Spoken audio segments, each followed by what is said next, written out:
মা আজকে কি রান্না করব? কি করবে ভেজ আর তো নিরামিষই রান্না, সবকিছু সবজি তো আছে, দিয়ে ডাল করো না। ঠিক আছে, ভেজ ডাল বানিয়ে দিচ্ছি। হ্যাঁ হ্যাঁ, ভেজ ডাল বানিয়ে দাও।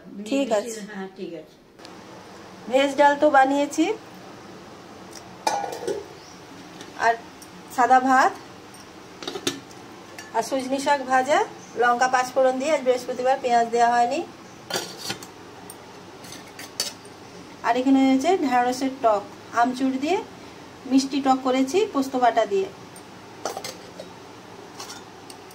আর এটা হচ্ছে ঢ্যাঁড়সের পোস্ত, ঢ্যাঁড়স আলু দিয়ে পোস্ত করেছি।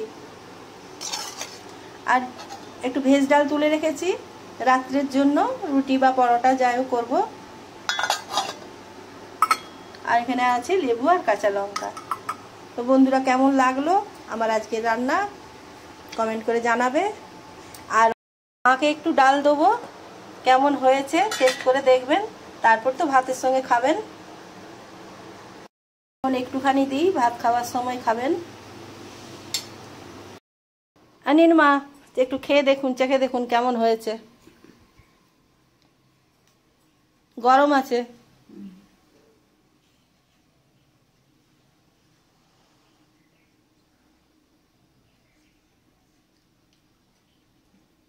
খুব সুন্দর হয়েছে খেতে, খুব সুন্দর হয়েছে, খুব সুন্দর হয়েছে একদম। ঠিক আছে।